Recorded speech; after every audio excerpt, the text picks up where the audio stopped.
What's going on, everybody? Welcome into Tennessee Football Talk. I am your host, Joey Petersen, and a celebratory and victorious instant reaction. That's what you're about to get right here on the show. 45-26 was the final as your Tennessee Volunteers start the season off 1-0. Welcome to an at-home, on-the-road version of the channel. Before we get into it, because we got a lot to talk about today, make sure that you guys are subscribed to the channel, okay? Daily videos, all 100% free. We get you instant reactions out as quickly as we can. Whether I'm in our at-home studios in Dallas, Texas, whether I'm on the road for Labor Day weekend in Boston, Massachusetts, I've got you covered right here on the channel.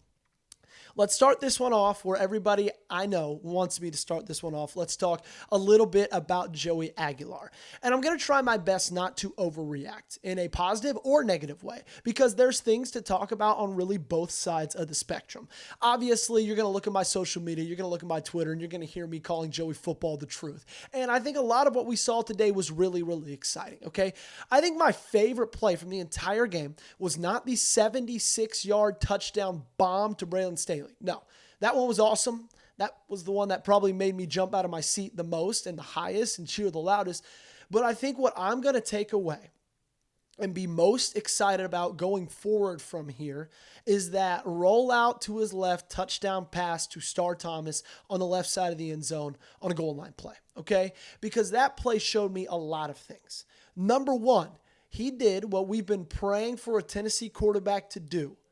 Go through his progressions, right? How often last year did we see Nico go one read, okay? Because every single play, you got multiple progressions, right? Every single play, you have one player who's most likely that football play is designed to get the ball to. So he gets to his first progression. And if that guy's not there, if that is covered, he flips his hips, faces the defense, and tries to tuck it and run. And I almost guarantee you that if he was in that situation today, he would tuck that ball, try to juke a guy out, and probably would have come up a little bit short. But we're not talking about Nico. We're talking about Joey Aguilar. He went 1 to the right side, 2 to the middle, 3 to the left side. Then he steps up in the pocket, rolls out, and hits a guy only where he can get it in good coverage on the run. It was amazing, right? Sure, did he have a couple of miscommunications? The fumble wasn't great. Obviously, it's great that we had a scoop and score right after that. But that's just what's going to happen, guys. He's been in Knoxville since May. He's been running with the ones for 2 weeks. We could see this coming. We could see this happening. This shouldn't surprise anybody. There's going to be hiccups along the way. And the Joey Aguilar we see from today is going to look, in my opinion, much better 6 weeks from now. Right? When we look back 6 weeks from now, that Joey Aguilar is going to be better than the one we saw today. But the one we saw today was good enough to get it done. And that's all that matters. And they did it in a really big way. I mean, guys, 45 points is nothing to scoff at. 16 for 28, 247 yards, 3 touchdowns, no picks. I'll take that any day of the week. I'll take that any day of the week. Because the one thing we were all talking about was, okay, all he's got to do is limit the turnovers, hit the deep shots. This team's going to be able to win some football games. He did that exactly. No picks. None. Hit the deep ball. Right? And put another couple of good throws out there. Just some good coverage from Syracuse as well. And were there some overthrows? Yeah, for sure. Some balls a little bit higher than they needed to be? Yeah, 100%. That's just what's going to happen. It's college. And again, he's new to this system. He's new to this team. But in my opinion, I thought he played just as good of a game as he could have today. Right? Hell of a lot better than Arch Manning did. Now, I get it. Arch Manning's going against Ohio State. But I'm happy with what Joey Aguilar showed me today, and I've got even more confidence in him going forward. Let's talk a little bit about the defense, because the defense was really, really impressive. Sure, they're up 26 points. They didn't have the best of second halves by any means. But that front seven, guys. How awesome is it? This is the best feeling in the world. When you talk about how good a certain unit might be, right? And then they go out there and they perform just the way you thought they were going to. I believe it was 5 sacks on the day for this team. 7 tackles for loss as well. Just, they were getting after the quarterback, man. And it was everybody. It was everybody. Whether it was Arion Carter, Josh Josephs, Jordan Ross, it didn't matter. They were really, really good. They were really, really impressive. And they did what we all thought they were going to be able to do. They controlled this line of scrimmage. The way that Syracuse won this ball game is controlling the line of scrimmage, and they never let that happen. They were in Steve Angeli's grill all day long. From the first drive of the game, I knew this is a better team than Syracuse. Still got to clean some things up in the secondary. Although what I saw from Colton Hood, I really liked.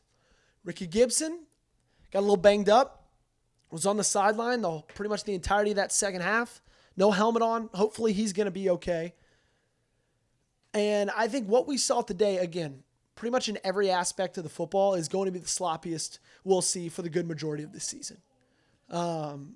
Things are only going to get better. Now, you're going to be playing some better opponents as well. So I'm not saying you're never going to see sloppy play again, but this is week one with a team that had a lot of turnover over the last, 7 or 8 months, okay? Wide receiver play, I loved what I saw from Staley, right? I believe Staley ended with the most yards of anybody on this team catching the football. 95 yards, 4 catches, 23.8 yards a catch. I thought Brazel had a really good game, 62 yards. Mike Matthews, only 2 catches for 29 yards. Would like to see him get a little bit more acclimated and I guess not acclimated, but I'd like to see him target a little bit more in this system. I like what DeSean Bishop showed me out of the backfield. I think that we all kind of knew DeSean Bishop was going to be this go-to guy, was going to be the go-to running back on this team, and he's proving that today.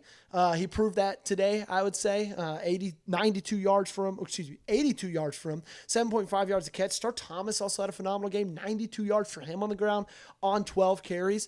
Guys, this is a really good backfield, okay? Let me wrap up with the wide receivers, then we'll talk running backs. There's so many thoughts going in the head. This is as instant as we can get. I mean, the game ended, and I got on here right as quickly as I could to get you guys this video. I think Staley could be the best wide receiver on this team.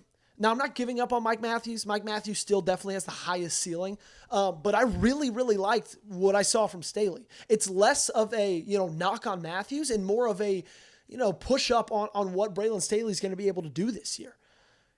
Unbelievable post route. And Joey Aguilar had the ability to detect that cover 2. Those 2 safeties who have the 2 deep halves of the field were playing way up. And he put the ball right where it needed to be, right on the money. And it was caught and it was taken to the end zone. Overall, though, some drops, some sloppy plays here and there. But that's just going to get figured out the more and more these 2 guys play together. Again, just the same way that Joey Aguilar has only been throwing to these guys for 2 weeks, at the ones, all together, those guys have only been catching from Joey Aguilar for the last 2 weeks. So everything, their connection, we're going to see, their chemistry, we're going to see it all improve over the course of this season. Back to the running backs. This group is a really special group. There's no Dylan Sampsons in this group, although DeSean Bishop made a couple of good plays every now and then. I thought that probably Starr had the most consistent game from rush to rush. DeSean Bishop had 82 yards, but his longest rush was 47. And so from just a carry-to-carry basis, Star Thomas, I think, was the most consistent. But all we've said is you're not going to get Dylan Sampson. We don't need to be expecting Dylan Sampson on this team. All they need to do is make up Dylan Sampson in the aggregate, right? Play a little Billy Bean, play a little money ball, and they've been doing that. Awesome statement. Again, I would have liked to see them in this game a little bit stronger on the defensive side of the football, but I really like the response. Syracuse cut it to, I think at one point cut it to around 10, and they respond with a touchdown themselves. And I think that was the key to the game today, was just the response. Anytime that Syracuse felt like they were about to, come within scoring distance, come within reach of this team of Tennessee, they just went right back and punched him in the mouth and put him right back down the totem pole. I thought it was an awesome week 1 performance. Are there things they need to do better? Yes, of course. They got 1 week, and then they got to play Georgia. So 14 days to be taking on Georgia. But that's what ETSU is for. Next Saturday, 3:30 Eastern time, okay? Let's work out those kinks. But you also don't want to overlook that game either. Let's continue to get the chemistry up with these guys, continue to get everything on the rise. And man, I've got a lot of belief and a lot of faith in this football team. Although the wide receivers showed me, some inconsistency, some drops here and there, some bad routes here and there, I really still like this group. This team's got a lot of talent on it. They got a lot of talent on the defensive side of the ball as well. They just got a lot of fighters, I love looking at that front seven. It felt like I was looking at a Georgia front seven. And I don't want to be like too overreaction-y on this episode because I know I can have the tendency to do that, especially after a win. I mean, I was tweeting out SEC championship after like the second drive of the game.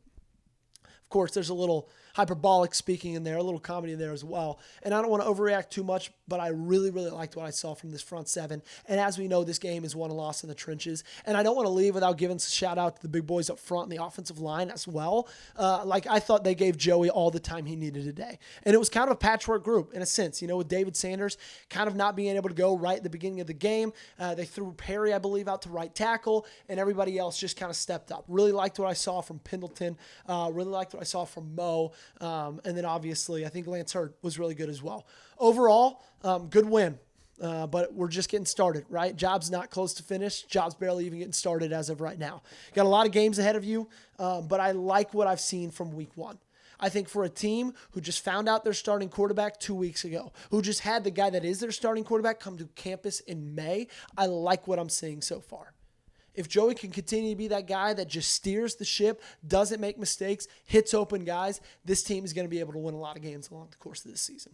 That's going to be it for today's show. Appreciate you guys for hanging out with us. Make sure you got me on Twitter.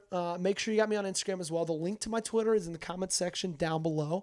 I have currently, let's see what I'm at, 1,195 followers, okay? I'm getting close to 1,200. Help me get there. Follow me on Twitter. And if you guys have not yet, make sure you're subscribed to the channel, Tennessee Football Talk. It's the place to be. We're growing rapidly, and I want you guys to join us next. So if you haven't yet, hit that sub button.